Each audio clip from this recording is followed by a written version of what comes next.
Hello from the Sewing Box and welcome to this month's Pin Club.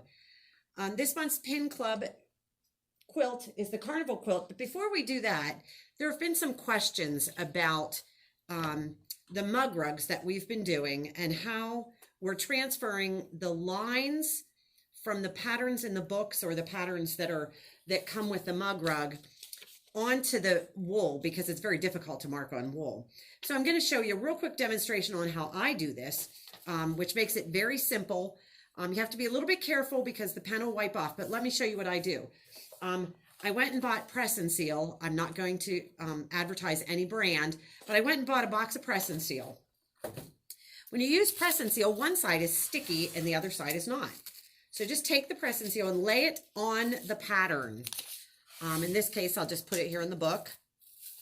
You put the sticky side down, you take a pen, and you draw the lines that will be in the center of the pattern. And I'm not going to draw them all. I'll just draw a couple of them and show you how I do this. The other thing that I do is for the outside, I just mark a couple places on the outside so that I know when I lay it on the actual wool, I have a couple marking points so I know I have it laid on there correctly. So I don't mark the whole way around the outside. I just mark in a couple places.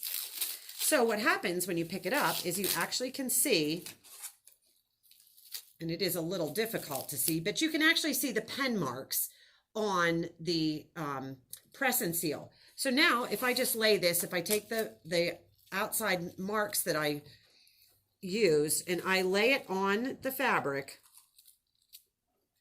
just line those up.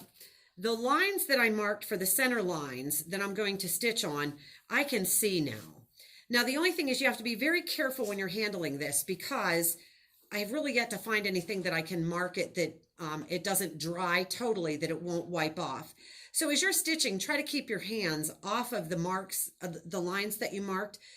But if you notice they're starting to fade away, just stop stitching and remark them. And when you're finished, and most of this, in fact, I think all of this that I have stitched, I just did a stem stitch. When you're finished, this will actually tear off like a tearaway stabilizer will. The Press and Seal will just tear right off. Sometimes you'll get little pieces caught in underneath your stitching. Just take a pair of tweezers and pull them out. That way, in this way, you don't have to worry about trying to freehand the lines on and trying to find something to mark on wool because it's really difficult to find anything that's going to mark on wool. But this way, you don't have pencil marks or any kind of a mark on the wool because you're just going to peel it off when you're finished. So that, I think, will help some of you who are having some issues about how to get the lines, how we were getting the lines from the pattern actually onto the wool, and that's how I was doing it. And that actually works for a lot of things, not just even hand applique. If you're doing some type of applique on your sewing machine that has lines through it or something that might not just be regular straight lines that you would sew, you can also do it with your sewing machine. So that works really well. So, and this month's mug rug is a lilac, and we'll have it available here at the shop on Saturday for you to see. So this month's quilt is the Carnival quilt, and we use the K-Facet fabrics for the quilt. This might be the only carnival you get to go to or see this year, given the current circumstance. So, and as you can see, it's really colorful, and it's actually a pretty simple quilt to make. We actually used a specialty ruler. It's called a lazy angle ruler from Creative Grids. And I'm sure that most, if not all of you, are familiar with the Creative Grids rulers. We really like these. So this pattern is really very simple. What you're going to do is you're going to take 10 4.5-inch strips of fabric. Excuse me, 20 4.5-inch strips of fabric, and you're going to divide them into two piles of 10 each. One pile you're going to leave laying face up. The other pile you're going to put upside down, because there's an A block and a B block. The A block faces one direction and the B block faces the other. So when I cut mine, I did cut two at a time. It's just a little quicker. This is going to be my A block. I'm going to lay it down here. I'm just going to lay them even, and you're just going to cut the whole way. You're going to cut, you need 4 of each. So first thing I want to do is I want to get a straight edge back here. So I'm going to cut my straight edge. Okay, and I'm going to take my lazy angle ruler. This time we're going to use a 4.5, and this actually goes anywhere from 1.5 to 6.5, but we're using the 4.5. I'm going to lay it on here, and I'm going to lay it at 4.5, and I'm going to cut it. Okay, so I have one of each at this point. Now you're going to take the ruler and you're going to flip it around, and again, actually you have to flip it upside down in this case. Dang it. You're going to flip the ruler around, and you got to let me think about this 1 second till I get it flipped around the way I need it to be. Because you had to turn it upside down. No, it just goes this way. Excuse me, this is simple. I'm making it more difficult than it is. You're just going to turn it upside down, and there's a 4.5-inch line right here. So you're going to cut, you're going to lay that on the 4.5, and I'm going to do this one more time so you can see it. So I'm going to cut on the 4.5 here on this straight edge, and once again, I get one of each. I'm going to turn it around, put it in the 4.5.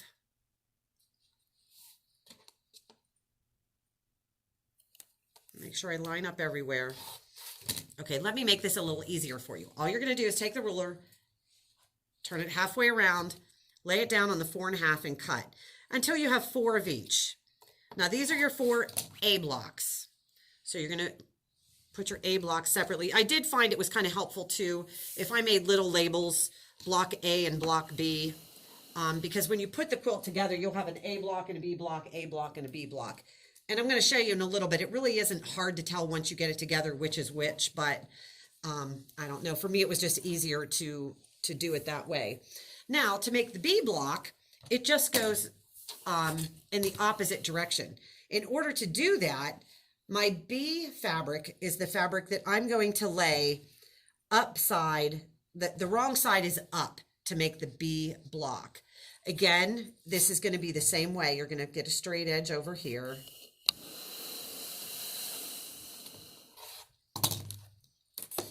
And to make the block, I'm going to cut it the exact same way. I'm just cutting it on the wrong side of the fabric. I'm going to lay it at 4.5. I'm going to make a cut. Pick up my ruler. Whoops. Pick up my ruler, turn it halfway around, lay it on the 4.5 and cut again. There's 20 different fabrics. You need 4 of each. And as you can see, the blocks, this is the A block, this is the B block. They just face the other direction. So once you have the colored sections of the block cut, now we have to cut the white sections of the block. And this is the same concept. We're cutting an A block and a B block. Now the easiest way to do that is if you just, you cut the 4.5-inch strips from your background fabric, leave it folded in half. You're going to get 1A and 1B from each cut. Or you can open it the whole way up and lay a couple right side up and cut them. For your A blocks, just remember that you got to turn some upside down to get your B blocks. For me, I just left it folded in half, and then I was getting an A and a B with each cut. Okay, you're going to get a straight edge.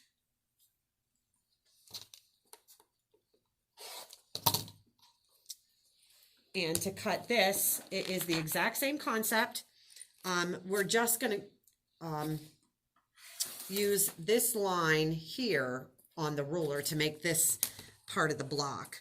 And again, it'll measure down here to 4. This is 4, the 4.5. It'll measure down to the 4.5.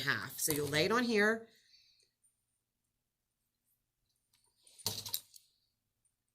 And you're going to cut it. This is going to be the same thing. You're going to turn it around.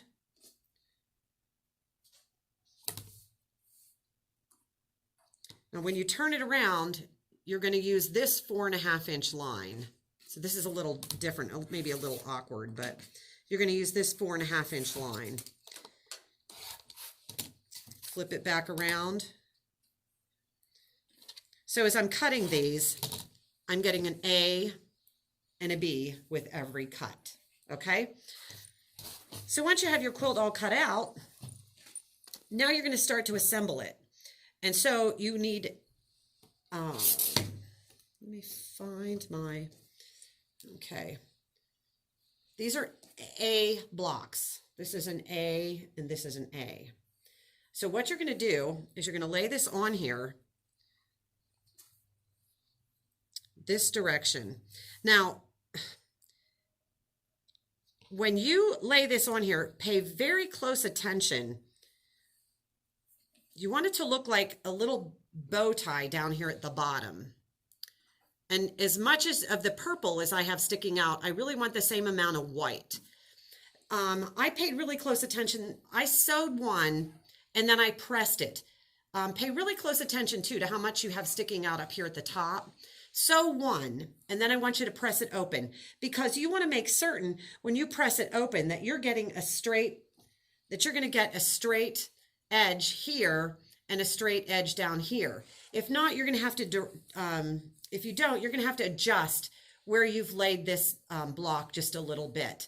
But if you pay close attention to the first one, do a second one, check it. After that, it was really kind of pretty easy. You just kept, you know, I had a mental image of how much needed to stick out, and it was okay. So I'm going to stitch this on here to 1/4 inch, and I'm going to take it to my ironing board and I'm going to flip it just like this. So this is the block I have now. So now I have to cut some more of it off. This seems a little ridiculous. We're just going to sew it and cut it off and sew it and cut it off. When you lay this down, I want you to lay it down that this pointed end is laying to your right. So you're going to lay it down this way, and making sure I'm doing this correctly, you are going to once again take your lazy angle ruler and you're going to lay it on here at 4.5. Oops, 4.5. So I've got it on here at 4.5. And you're going to cut this much off. So now what I have is a block that looks like this. So I'm just going to have to take another A. Actually, I think I have one pinned on here. You're going to take another A and you're going to pin it on this side. And again, I want you to do the same thing when you're stitching this together. Pay attention to how much you have sticking out the top, so that when you stitch this at 1/4 inch and you flip it open, your seams are going to match. Okay, one's not going to be higher or lower than the other. And you're going to make 4 out of each color. So once you've made the 4, then what you're going to do, and I don't have 4 separate, what you're going to do is you're going to stitch the 4 together. Now, when I stitched it together, the one thing that I looked at when I was laying the pieces down is I looked at, and we're going to look at this pink block right here. Look at that, one of these angles is longer than the other. This piece right here. And what I did was I looked, and this is not that block, so we're going to look at this block. What I did was I looked at this longer angle, and then I knew which way to lay it. This one went here. This would be the next one. And they actually just rotate a 1/4 turn is what they do when you put them on here. But then it gives you the pinwheel effect. So once you have them stitched together, the seams on this are kind of funky. You may want to press that final seam open.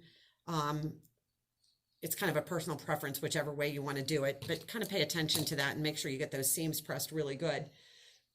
So once you have it stitched together, and again, what I would have done, what I did was I put these two together, and then sewed it across the center here to make the blocks. Now, when you lay the blocks together, at this point, I don't know which is A and which is B, and it really doesn't matter too much, because when you go to lay them together, they're going to fit. This part of the block is going to fit. I can't see it here. Can you see it out that far, Wendy?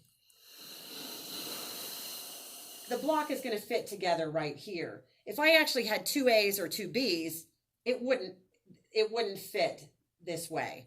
It would not go together properly. So what you just have to make sure, it's really not that difficult to figure out. They go together fairly easily. There are a couple places, where the colors are going to come together that you're just going to have to be very careful pinning to make sure that when it comes across that seam, that it actually comes across straight and here. And it was just a matter of sewing the rows together You're going to put some small side borders on, then you're going to put the larger side borders on. It was a fun quilt to make. And again, we use the K facets, but you could really use it. It would really look neat in 30s fabric. I think the pattern actually shows it in something that would be maybe more of a 30s type fabric. So you could really use anything that would go with the decor that you have at your house, and just use it as a throw or whatever you want in the living room. We will be here Saturday during the day from 10 to 2 doing a live demonstration. So if you're ever able to make it over to the shop, if you want to come over for the live demonstration and we have refreshments, it would be great to have you. The other thing is, remember, this month's Pin Club prize is very coveted.